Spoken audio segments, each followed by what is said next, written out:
অঙ্গনবাড়ী কৰ্মী, মিনি কৰ্মী আৰু সহায়িকাসকলক জ্ঞাতাৰ্থে জনাবলৈ ওলাইছোঁ এক অতি গুৰুত্বপূৰ্ণ খবৰ। হেল্ল' ফ্ৰেণ্ডছ, মই জিনিতা নাথ। মোৰ অন্য এটি ভিডিঅ'লৈ আপোনালোক সকলোকে জনাইছোঁ স্বাগতম। যিসকল বন্ধু বান্ধৱীয়ে মোৰ চেনেলটো নতুনকৈ চাই আছে, প্লিজ চেনেলটো ছাবস্ক্ৰাইব কৰি ল'ব। অসম চৰকাৰৰ বাজেট অধিৱেশনত অঙ্গনবাড়ী কৰ্মী সহায়িকাসকলৰ মাননি বৃদ্ধিৰ দাবীৰ প্ৰসংগ উত্থাপন হৈছিল।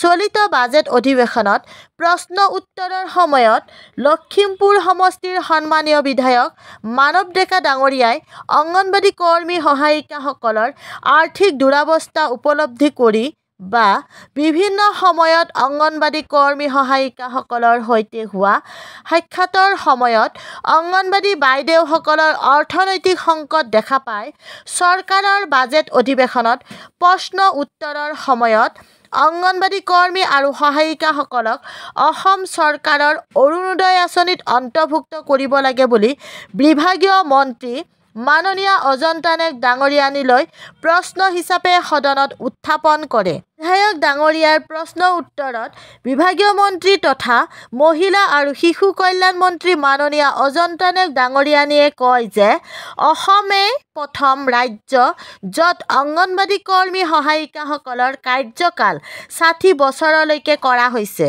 আৰু অৱসৰৰ পিছত এককালীন সাহায্য হিচাপে অঙ্গনবাড়ী কৰ্মীক ৪ লাখ, মিনি কৰ্মীক ৩ লাখ আৰু সহায়িকাক ২ লাখ টকা আৰ্থিক অনুদান হিচাপে আগবঢ়োৱা হয়।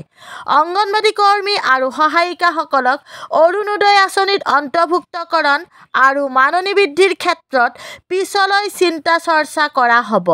এইদৰে বিভাগীয় মন্ত্ৰী অজন্তা নেওগ ডাঙৰীয়ানীয়ে নিজৰ বিভাগত অতি কম মাননিত কৰ্মৰত অঙ্গনবাড়ী বাইদেউসকলৰ দীৰ্ঘদিনীয়া মাননি বৃদ্ধিৰ দাবীৰ প্ৰসংগৰ পৰা ফালৰি কাটে। বিধায়ক মানৱ ডেকা ডাঙৰীয়াৰ প্ৰশ্নত বিভাগীয় মন্ত্ৰীয়ে দিয়া উত্তৰত সন্তুষ্ট নহয় জনিয়া সমষ্টিৰ সন্মানীয় বিধায়ক ডক্টৰ হাফিজ ৰফিকুল ইছলাম ডাঙৰীয়াই অঙ্গনবাড়ী কৰ্মী সহায়িকাসকলৰ দীৰ্ঘদিনীয়া দাবী মাননি বৃদ্ধিৰ প্ৰসংগত বিভাগীয় মন্ত্ৰীলৈ প্ৰশ্ন কৰি কয় যে বৰ্তমান সময়ত ৪,৫০০ আৰু ৬,৫০০ টকাৰ মাননিত কাম কৰা অঙ্গনবাড়ী বাইদেউসকলৰ অৰ্থনৈতিক দিশ লক্ষ্য কৰি চৰকাৰে অতি কমেও ১২,০০০ আৰু ১০,০০০ টকা মাননি ধাৰ্য কৰিব লাগে।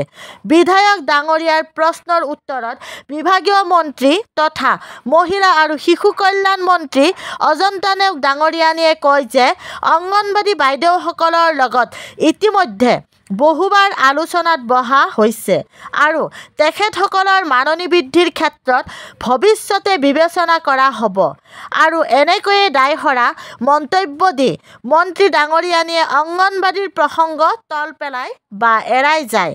মাননীয় মহিলা আৰু শিশু কল্যাণ মন্ত্ৰী অজন্তা নেওগ ডাঙৰীয়ানী এগৰাকী মহিলা আৰু তেওঁৰ বিভাগত অতি নিম্ন মাননিত অঙ্গনবাড়ী আঁচনিত কৰ্মৰত এইসকল মহিলাক তেওঁলোকৰ প্ৰাপ্য আদায়ৰ নামত বাৰে বাৰে প্ৰতাৰণা কৰি থকা হৈছে। যোৱা দিনত এইসকল মহিলাই পেটৰ ভোকৰ তাড়নাত কেন্দ্ৰ এৰি ৰাজপথলৈ ওলাই যি পৰিস্থিতিৰ সৃষ্টি কৰিছিল, তেতিয়াই এই মহিলাখিনিক শান্ত কৰাৰ উদ্দেশ্যই যি মিছা প্ৰলোভন দিছিল বিধানসভাৰ মজিয়াত যেন তাকেই প্ৰমাণ কৰিলে।